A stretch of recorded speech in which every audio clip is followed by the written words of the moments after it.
Hey, and welcome to Need It Make It. I'm Mike. So I recently tested the Ender 3 version 3 metal frame printer, and even though the print quality didn't quite match the X1C, it did perform quite a bit better in one pretty important area, and that was part cooling.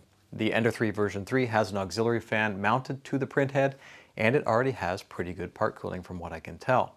Now the Bambu has okay part cooling, but I think there's some room for improvement there. So let's have a close look at the cooling on this printer, and then we're going to see if installing one of these upgrades on the printer is going to make any difference at all. So stick around. I see a lot of ads for products, and most of the time I'm pretty sure they're just a gimmick, but sometimes I do see a product that looks like it actually works. And that was the case here with this upgrade for the Bambu P1 and X1 series of printers. So I asked BIQU if they'd send me one out to test out, and they were kind enough to send one out to me. And I have some upgrades coming for this printer for the hot end for better flow, so I know I'm going to need better part cooling, and the printer is really good, but I think the part cooling category needs a little bit of help.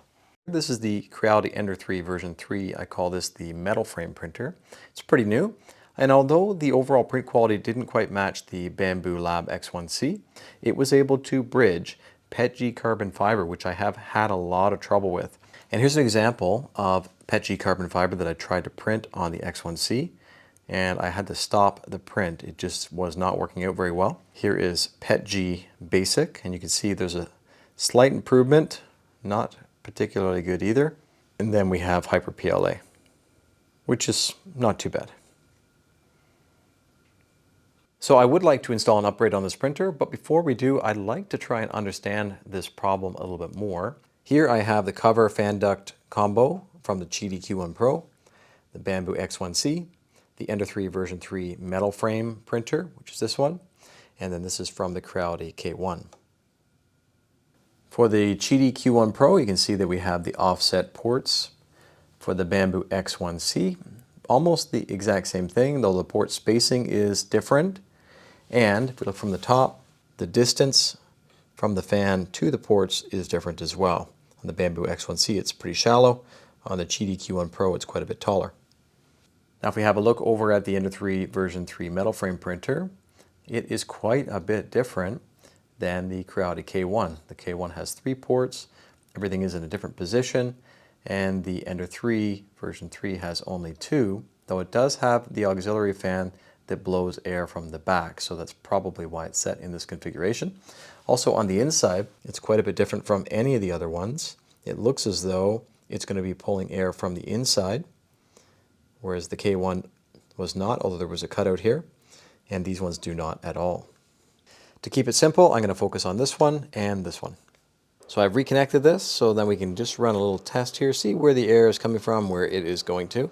Crank the cooling up to 100%. There seems to be a decent amount of air that's being pulled in from the inside. And there's also quite a bit of air being pulled in from the outside as well. And these 2 ports are sending quite a bit of air down, but they're also sending it towards the back of the printer as well.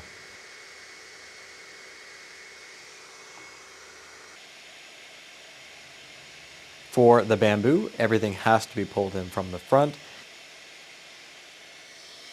And down low with the Kleenex, we can see that the majority of the airflow is coming from the small port, but as we raise that Kleenex up, you can see there's nothing to counterbalance it, so all of the airflow that's left is coming from the larger port.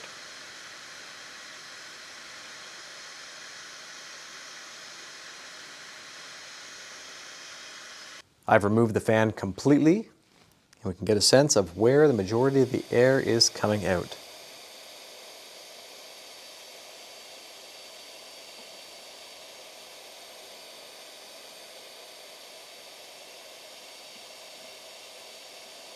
So the majority of the air is coming out at about this 135-degree angle or so.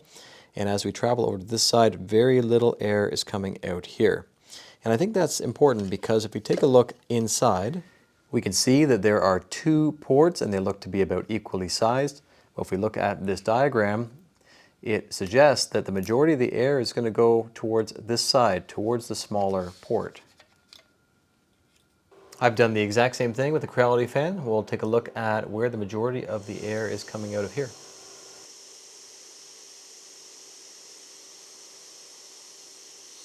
And over here, we still have a little bit of airflow, not quite parallel to the housing on the fan.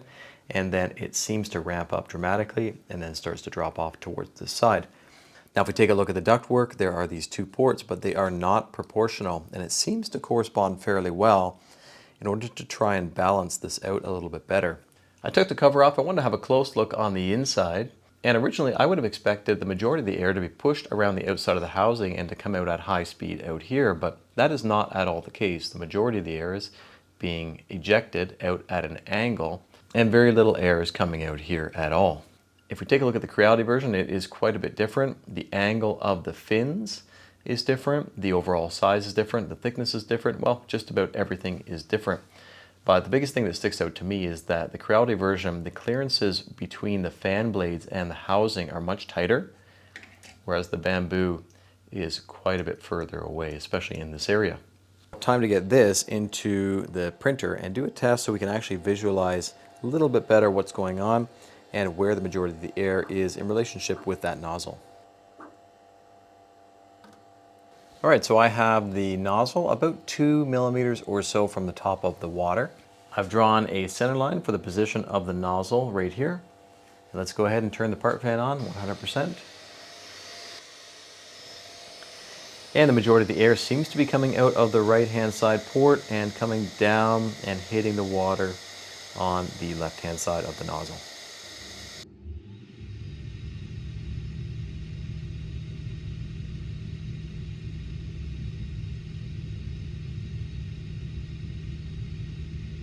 Now, as far as front to back, when I took a look using the mirror, it seemed to be pretty central on the nozzle. Now, I want to do the same test again, but I'm going to turn the auxiliary fan on as well, and we'll see if that affects anything at all. Now, this may not be a perfect test because of the top of the beaker here may be blocking some of the air from the auxiliary fan. It does seem to add quite a bit more turbulence to this area of the top of the water, but it does not seem to be altering the position of the majority of the air coming out of the part fan out of the right-hand side port. Ender 3 version 3, part fan first.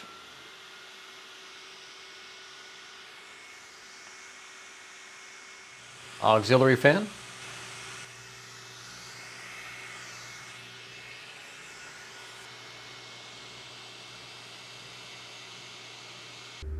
We'll turn on the part fan first. And now I'm turning on the auxiliary fan.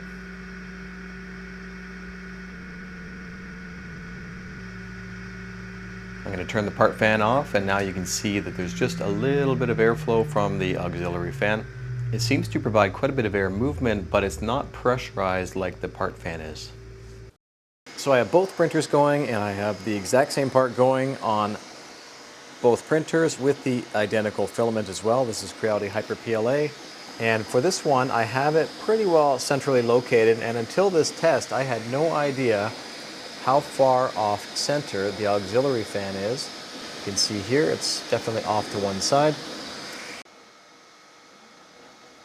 I'm going to start by running some overhang tests on both printers, and even though the printers are quite a bit different, I'm going to try my best to get the settings as close as possible between printers.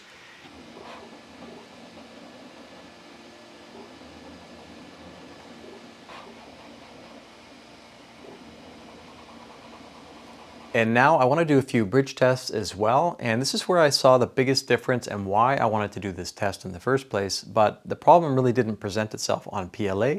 It was while I was printing PETG carbon fiber. So we're going to start with PLA and work our way up to PETG carbon fiber. Now, bridging is trickier than it seems. When the bridge line is extruded, it sags and then it pulls tight as it cools. When the next line is added above it or beside it, it heats it again and then it sags again and then it tightens up again. Except none of this is uniform, so getting a perfect bottom layer or layers on a bridge is actually really difficult to pull off. Here are the PLA samples. So over on this side I have the X1C and the Ender 3.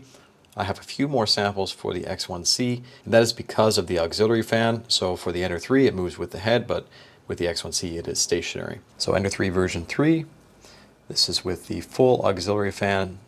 And for the most part, it made it all the way to 10 degrees, and even at 10 degrees, it didn't do too badly. This is the X1C. And it looks like it really started to struggle somewhere around here, which is 20 degrees.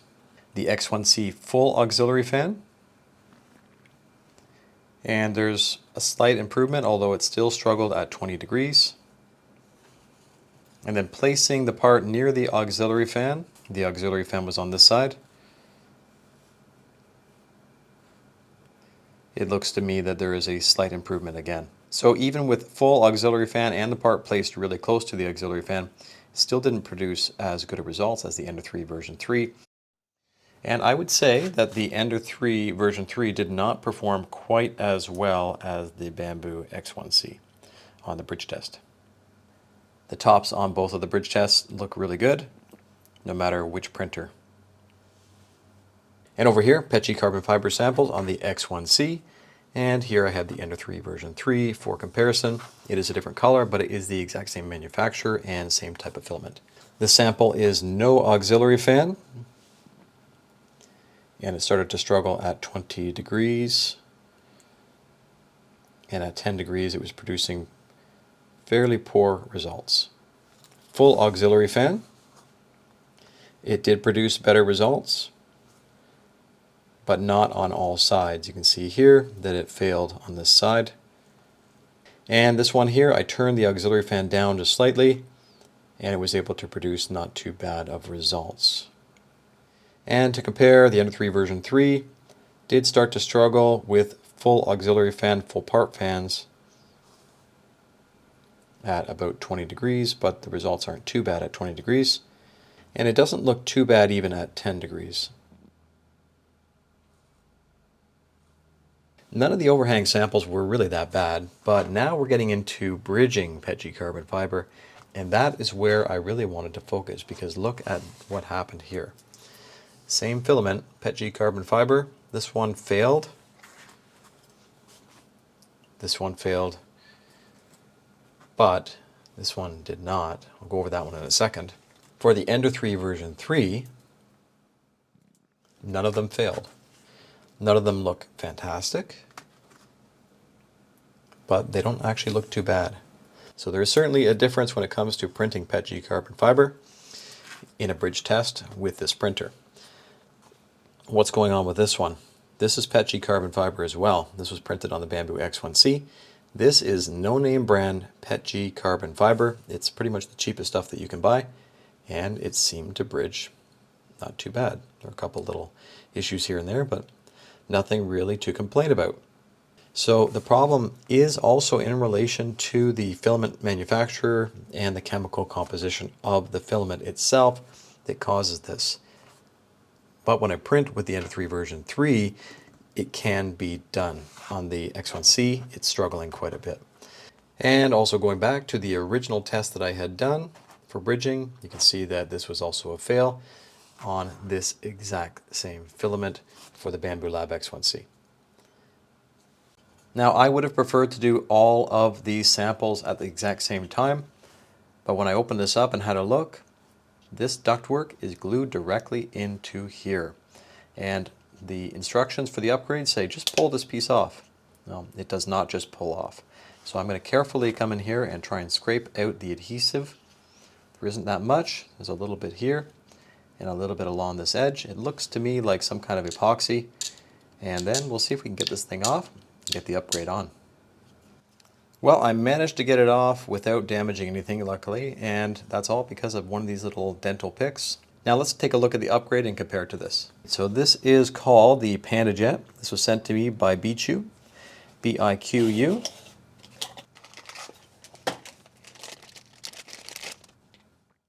So this part was made using multi-jet fusion, and multi-jet fusion usually is printed in nylon. This particular part is printed from nylon. So we're going to end up with a part that is somewhat flexible, it's going to be durable, and it's going to be high temperature resistant.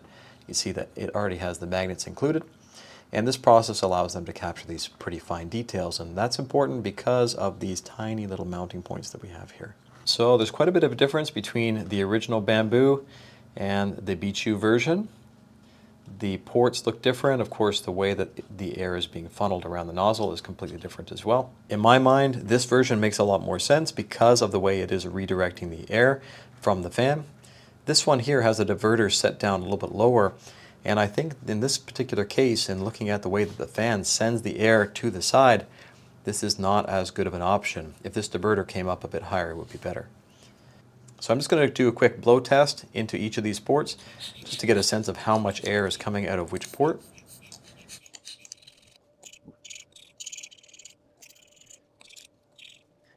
So we've got some problems here. The top two ports don't seem to be working at all, and the bottom two ports are working just fine. And the way that this is manufactured is by a powder bed. So my thinking is that there's a whole bunch of powder that's stuck inside of here. So I'm going to try knocking this on the table first to see if anything comes out.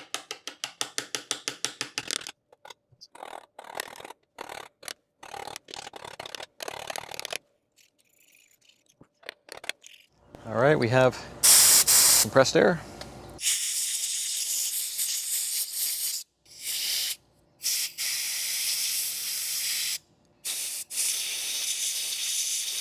So this is the material that I was able to get out after knocking it on the workbench, but then I had to take it outside to clear out the rest with the air compressor. It's probably possible just to keep on knocking it and get the rest of it out, but the air compressor was just easier for me. Go ahead and get this mounted. It should be as easy as clicking it into place. And since the original was glued, I might recommend gluing this one as well. Oh, that's good. Yep, it seems to fit nice.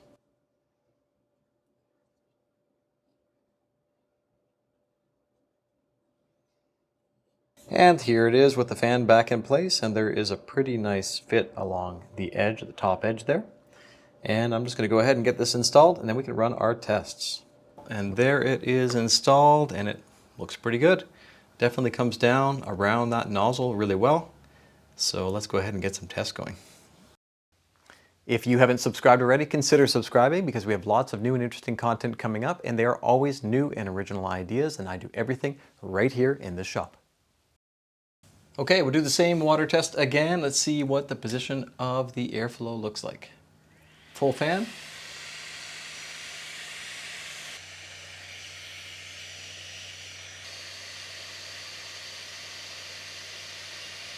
And it's very even from both the front and also from the side, and that is good news.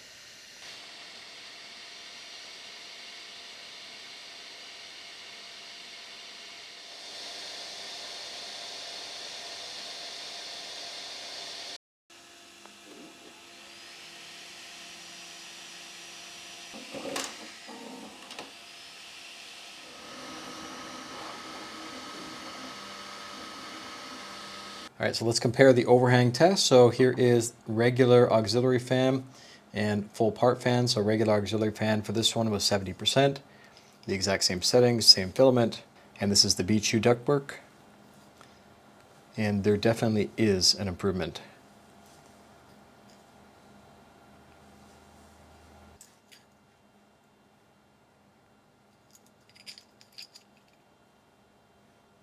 Very good results with this. And I'm going to move directly to the bridge test now because I'm pretty confident with the results.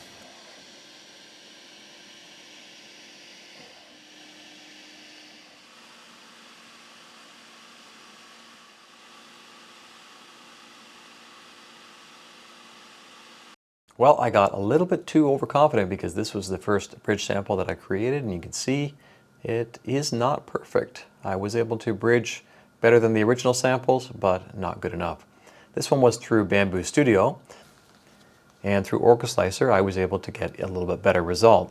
Orca Slicer sets the second layer at a diagonal to the first layer, but Bambu Studio was trying to set the second bridge layer parallel to the first layer, and I think that's partially why these were failing so often.